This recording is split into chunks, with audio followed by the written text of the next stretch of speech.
अस्सलाम वालेकुम viewers, property price info में खुशामदीद। आज लाए हैं आपके लिए सज्जानी का सेक्टर 11, जिसके बारे में हम आपको अपडेट रेज भी देंगे और उसकी नेगेटिव पॉजिटिव पॉइंट्स भी बताएंगे। तो आज चलते हैं ताज़ीम भाई के पास और इसके मालूमात लेते हैं। तो ताज़ीम भाई ये बताएं कि सज्जानी सेक्टर 11 के सराउंडिंग में कौन कौन से सेक्टर सकते हैं।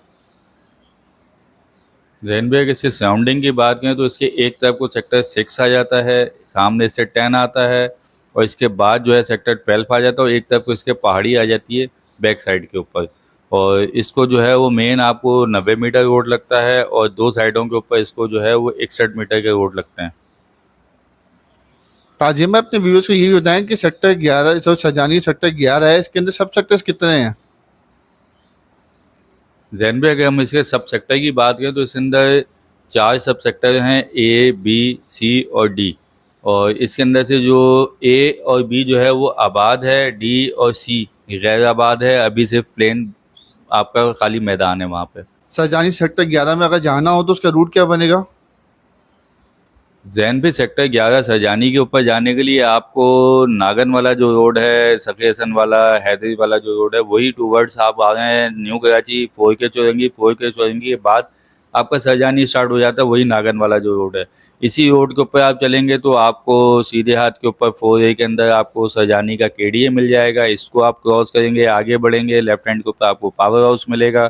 पावर हाउस सोरंगी के बाद आपको लेफ्ट हैंड के ऊपर ही सेक्टर सरजानी मिल जाएगा, जिसके मेन रोड के ऊपर कमर्शियल एक्टिविटी अब बहुत तेज़ी से जा रही है। ताजिम भाई ये बताएं कि इसके अंदर कैटेगरीज क्या क्या है। जैन भी इसकी अगर आप कटिंग की बात करें तो इसके अंदर आपको 84 गज मिलता है, 120 गज मिल जाता है, 124 गज, 240 मिल जाता है और 400 की कटिंग भी आ जाती है इसमें। और ताजिम भाई ये भी बताइएगा कि इसके अंदर जो वैल्यू चल रही है आज की तारीख में और पहले क्या तारीख क्या रेट थे, उसके भी आइडिया देते हैं। जैन भाई जो रेट्स की बात है तो रेट्स आप अगर आप आज से 1 से 1.5 साल पहले जाते हैं तो वो काफ़ी जो है वो अच्छे रेट थे। तो उसकी तो हम बात इसलिए नहीं कर रहे कि वो रेट जो है वो अगर हम बताते हैं तो लोगों ने उस टाइम की परचेजिंग की हुई है। ऐसा नहीं है कि हम वो अपनी तरफ से रेट देते हैं, उन रेटों के अंदर लोगों की परचेजिंग है। तो काफ़ी लोगों की हमारे पास डिमांड भी आई हुई थी कि हमें जो है वो आज के रेटों में से, तो जो पुराने LRTs होते हैं, जो पुराने फाइल होल्डर्स होते हैं, वो तो आज के रेटों में बेच सकते हैं, लेकिन जिन्होंने साल 2 साल पहले इन्वेस्टमेंट की है उनकी इन्वेस्टमेंट थोड़ी हाई रेटों की है, तो वो इस वजह से फिर रेटों में हमारे साथ डील नहीं बन पाती है उनकी। अगर हम आज के टाइम के रेट की बात करें तो सेक्टर 11A के अंदर बहुत अच्छी आबादी आ गई है। इसके अंदर अगर आप शुरू के प्लॉट से जाते हैं तो वो 40 के करीब भी आते हैं, 40 से 45 लाख के भी आते हैं, 120 गज के प्लॉट। और अगर आप पीछे चलते जाएं और सबसे एंड की तरफ चले जाएं, 11D वाली साइड के ऊपर अगर हम चले जाते हैं प्लॉटों के ऊपर, तो 11D वाली तरफ को 120 गज का प्लॉट आपको 15 से 20 के दरमियान भी मिलना शुरू हो जाता है, एज़ पर लोकेशन आता है। 80 गज जो है वो इस टाइम के ऊपर ज़्यादा बिल्डर प्रोजेक्ट है। 80 गज के जो प्लॉट्स हैं वो इस टाइम के ऊपर, अगर हम पीछे वाले जो 120 गज है उन रेटों के अंदर आपको 80 गज के प्लॉट मिलते हैं, क्योंकि वो सेंटर में आते हैं। वो तकरीबन आप कह सकते हैं 15 से 20 के दरमियान 80 गज का प्लॉट मिलता है और ज़्यादातर उसके अंदर बिल्डर प्रोजेक्ट के प्लॉट हैं। बिल्डर प्लॉट हैं, वो बिल्डर ने पूरी लैंड जो है वो परचेज़ की थी, उसी हवाले से उनके प्लॉट जो हैं वो रेट थोड़े से हाई हो जाते हैं उसके। अच्छा, उसके अलावा 11B की बात करें तो उसके अंदर सारे ही बिल्डर्स के ज़्यादातर प्लॉट्स हैं, तो वो बिल्डर जो हैं वो हर बिल्डर अपने हिसाब से रेट उसके तय करता है।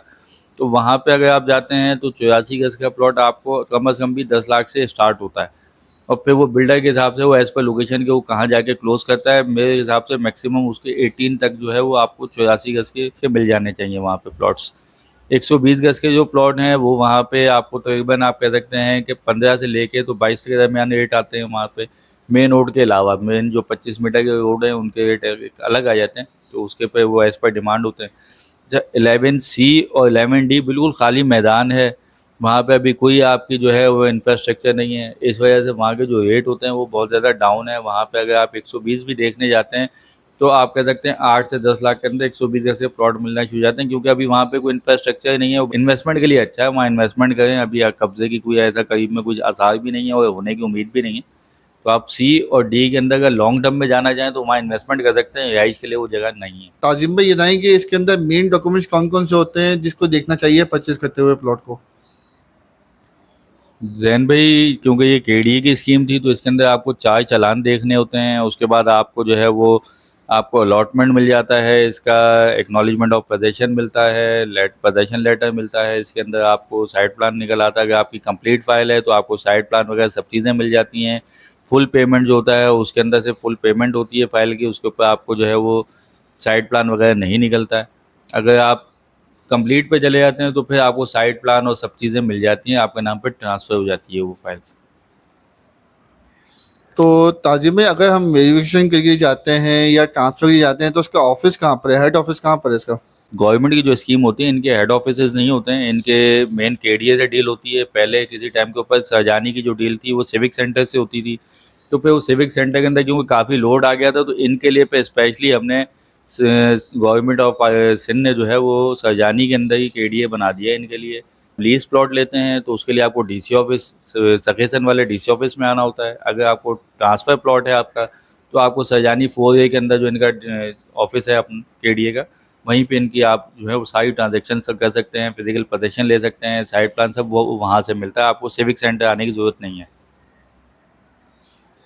तो व्यूवर्स, ये थी हमारी छोटी सी कोशिश जो कि हमने सरजानी सेक्टर 11 के बारे में आपको बहुत कुछ बताया है। या कोई कमी पेशी रह गई हो तो नीचे कमेंट भी कर सकते हैं, और अगर सेल परचेजिंग करनी हो तो नीचे दिए गए नंबर पर कॉल भी कर सकते हैं। अगर वीडियो अच्छी लगी हो तो लाइक ज़रूर करिएगा और हमारे चैनल को सब्सक्राइब करना ना भूलिएगा। शुक्रिया वीडियो देखने का बहुत बहुत। खुदा हाफिज़।